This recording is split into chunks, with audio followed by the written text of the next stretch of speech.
violence.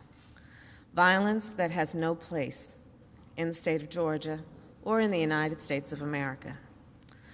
And we were reminded, yet again, that the crises we face are many, that the foes we face are many. As the President and I discussed with our AAPI community in a meeting earlier today, whatever the killer's motive, these facts are clear. 6 out of the 8 people killed on Tuesday night were of Asian descent. 7 were women. The shootings took place in businesses owned by Asian Americans. The shootings took place as violent hate crimes and discrimination against Asian Americans has risen dramatically over the last year and more. In fact, over the past year, 3,800 such incidents have been reported, 2 of 3 by women. Everything from physical assaults to verbal accusations. And it's all harmful. And sadly, it's not new. Racism is real in America, and it has always been. Xenophobia is real in America, and always has been. Sexism, too. In the 1860s, as Chinese workers built the Transcontinental Railroad, there were laws on the books in America forbidding them from owning property. In the 1940s, as Japanese American soldiers defended our nation, more than 120,000 Japanese Americans were forced to live in internment camps, an obvious and absolute abuse of their civil and human rights. Asian Americans have been attacked and scapegoated. People who are perceived as Muslim know what it was like to live in our country after 9/11. For the last year, we've had people in positions of incredible power scapegoating Asian Americans, people with the biggest pulpits spreading this kind of hate. Ultimately, this is about who we are as a nation. This is about how we treat people with dignity and respect. Everyone has the right to go to work, to go to school, to walk down the street and be safe, and also the right to be recognized as an American, not as the other, not as them, but as us. A harm against any one of us is a harm against all of us. The President and I will not be silent. We will not stand by. We will always speak out against violence, hate crimes, and discrimination wherever and whenever it occurs. And it is now my great honor to introduce the President of the United States, Joe Biden.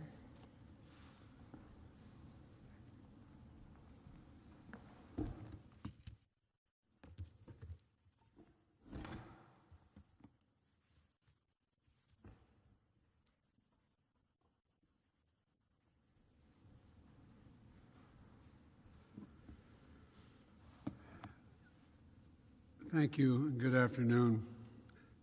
Sorry a little late, but we had an opportunity to meet with leaders of the AAPI community downstairs, and it was heart-wrenching to listen to them. As many of you know, we originally planned to hold a car rally to thank our supporters. But given the recent days, events of the recent days, we didn't feel it was appropriate. So we canceled that rally. But we want our supporters to know we'll come back and hold that rally another trip. But today, we want to speak about something else. I said from the beginning of my campaign for president that we needed to come together, that we needed to unite as one people, one nation, one America. I said in my kickoff speech in Philadelphia, I said that very same thing when I spoke at Gettysburg. I said that in my inaugural address.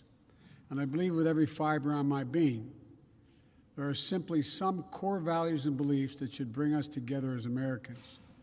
One of them is standing together against hate, against racism, the ugly poison that has long haunted and plagued our nation.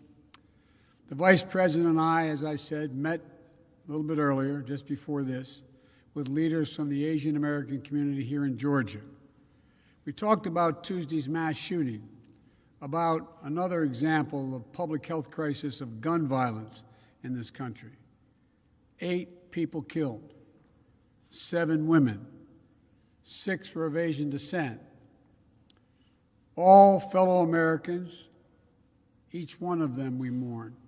Their families are left with broken hearts and unanswered questions. And the investigation is ongoing, and the Vice President and I are being regularly updated by the Attorney General and the Director of the FBI, working closely with Governor Kemp and Mayor Bottoms and local officials. But whatever the motivation, we know this. Too many Asian Americans have been walking up and down the streets and worrying, waking up each morning the past year feeling their safety and the safety of their loved ones are at stake. They've been attacked, blamed, scapegoated, and harassed. They've been verbally assaulted, physically assaulted, killed. Documented incidents of hate against Asian Americans have seen a skyrocketing spike over the last year, let alone the ones that happened and never get reported. It's been a year of living in fear for their lives, just to walk down the street. Grandparents are afraid to leave their homes. Small business owners targeted and gunned down. Attacks on some of the most vulnerable people in our nation, the elderly, low-wage workers, and women. In fact, Asian American women suffered twice as many incidents of harassment and violence as Asian American men. We're learning again what we've always known. Words have consequences. It's the coronavirus, full stop. The conversation we had today with the AAPI leaders and that we're hearing all across the country is that hate and violence often hide in plain sight. It's often met with silence. That's been true throughout our history. But that has to change because our silence is complicity. We cannot be complicit. We have to speak out. We have to act. In my first week in office, I signed an executive order directing federal agencies to combat this resurgence of xenophobia. The Department of Justice is strengthening its partnership with the AAPI community to prevent these crimes, in addition to its other work to take on violent extremists and domestic terrorism. I'm calling on Congress to pass and get to my desk the COVID-19 Hate Crimes Act. And the House just passed the reauthorization for the Violence Against Women Act, a law I authored more than 25 years ago. It's one of my proudest legislative achievements. I call on the Senate to swiftly pass it and get it to my desk. But for all the good that laws can do, we have to change our hearts. Hate can have no safe harbor in America. It must stop. And it's on all of us together, to make it stop. Something else should bring us together, and that is a belief in science. Science isn't something that should divide us. There's nothing political about it. There's nothing partisan about it. One of America's best examples of commitment to science is headquartered right here in Atlanta, the Center for Disease Control and Prevention. The CDC represents the best of this nation, brilliant minds, deep faith in science, and a strong commitment to public service. We came here to thank them for all the work they do, and especially the work they've done over the course of this pandemic. We owe them and their families our gratitude. We wanted to convey to them the absolute commitment to give them everything they need to do their work and get it done, free of politics and guided by science. And because of them, we're making real progress. We just met my goal of administering 100 million shots before my first 100 days in office. We did it in about 60 days. We're not stopping now. The American Rescue Funds, more vaccines, more vaccination centers, and more increase in testing. It's going to help us accelerate our nationwide effort to reopen schools safely.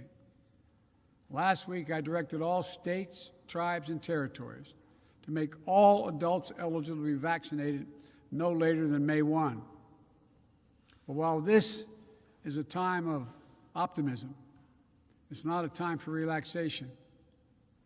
I need all Americans to keep doing your part. Wash your hands, stay socially distanced, keep masking up as recommended by the CDC, and get vaccinated when it's your turn. None of this is political. It's all science-based. But now is not the time to let our guard down. That's science-based as well. In the last week, we've seen increases in the number of cases in several states. Things may get worse as new variants of the virus spread. That's why we need to vaccinate as many people as quickly as we possibly can, because it's the best thing we can do to fight back against these variants. We have to beat this virus. We have to, and we will. But we'll do it by setting aside politics and embracing science. Another subject, the right to vote, that should bring us together as well. But it now divides us. This is a democracy. The right to vote is fundamental. The fact that there was a record turnout in America in the last election, in the midst of a pandemic, should be something we celebrated, not attacked. The fact that you held a free and fair election in Georgia that stood up to recount after recount, court case after court case, is something you should be proud of. The fact that your poll workers, your election workers, your volunteers, your local officials, your state officials, your courts stood up to the immense pressure with character and honesty and integrity helped save our democracy. And this country will long be grateful for it. But as this state, home to Martin Luther King and John Lewis, knows better than most, the battle for the right to vote is never, ever over. And it's not over here in this state of Georgia. So we're in a fight again. It's a fight we need to win. Because if anyone ever doubted that voting matters, Georgia just proved it did. If anyone ever wondered if one vote can make a difference, Georgia just proved it. 11,779 times. And if anyone ever wondered if voting can change a country, Georgia just proved it can. Because when you elected 2 new United States senators, you made it possible to pass the American Rescue Plan. Landmark legislation will not only meet the emergency we're in, but transform this nation. Starting with this, for those folks who either already have or will soon have $1,400 in their pockets, you can thank Senators Warnock and Ossoff. But for their votes, it would not have happened. What does that mean? It means 85% of the households in America will get that money. Here in Georgia, it means 88% of all adults and 88% of the children in this state will get that $1,400 as well. Just add it up. A typical family, 2 parents, 2 kids, earning $100,000 a year, each will get $1,400. That's $5,600 for that family that's in distress, trying to figure out how to pay their mortgage, pay their rent, keep food on the table. And that's not all. There's something called a child tax credit. What that basically means is you get a tax credit for every child you have. The American Rescue Plan expands that credit. It means that families of over 2 million children in Georgia will be eligible for an increase in that child tax credit of $1,600 per year per child. And it's going to be delivered on a regular basis. So starting this summer, families with young kids will get $300 a month per child. This is going to lift 177,000 children in Georgia out of poverty. The American Rescue Plan expands coverage and reduces costs under the Affordable Care Act. So for a family of 4 earning $90,000 per year with insurance under the Affordable Care Act, they'll see about $200 a month off their monthly premiums. And for Georgia schools, the American Rescue Plan provides around $4 billion for Georgia's school children from grades K through 12 to help them reopen safely. And here's one of the biggest things for Georgia. Because of the American Rescue Plan, Georgia is now eligible for about $2 billion to expand Medicaid. What does that mean? It means another 500,000 Georgians will be covered all across this state with Medicaid that don't have it now. For your state and local governments, this is what it does. State government will get around $5 billion to make up for lost revenue.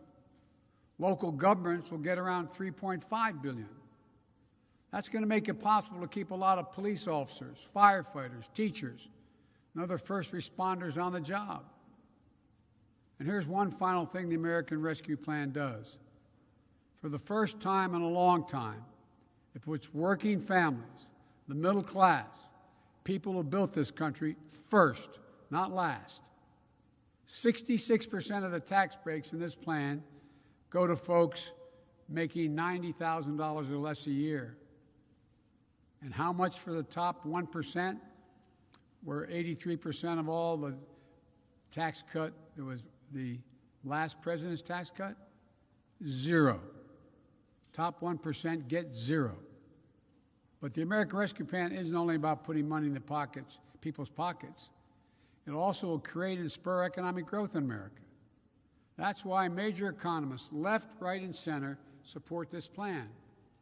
Even Wall Street agrees. According to Moody's, this law will help America create 7 million new jobs by the end of the year. And we'll do it by rebuilding the backbone of this nation. The working people, the middle class, the people who built this country. It's about giving those people a fair shot for a change. It's about providing and proving to the American people that their government works and can deliver for them. Which brings me to my last point. The American Rescue Plan is a plan that brings America together and benefits all America. That's why so many polls show that over 70% of the country support it, including Democrats, Republicans, and independents. Maybe Republicans in Washington didn't vote for it, but the American Rescue Plan sure has brought the country together. And for me, that measure of unity, that's what matters. Let me end with this. There's so much we can do if we do it together. If we remember who we are, if we stand together against hate, once again believe and invest in science, we stand up for the right of all Americans to vote and have access to voting. If we remember, we're here to help all the people in this country, not just those few at the top. If we remember to do justice, love mercy, to walk humbly as fellow human beings and as fellow Americans. If we remember we're the United States of America, and that together, there's nothing, not a single thing we cannot do if we do it together. So my heart goes out to all the family members who lost someone in those horrific shootings on Tuesday. I know they feel that like there's a black hole in their chest they're being sucked into, and things will never get better. But our prayers are with you. And I assure you, the one you lost will always be with you. Always be with you. And the day will come when their memory brings a smile to your lips before it brings a tear to your eye, as unbelievable as that is now. It will take a while, but I promise you it will come. And when it does, that's the day you know you're going to make it. May God bless all those families. May God protect our troops. Thank you very much. Mr. President, will gun control be your next priority after the mass shooting here?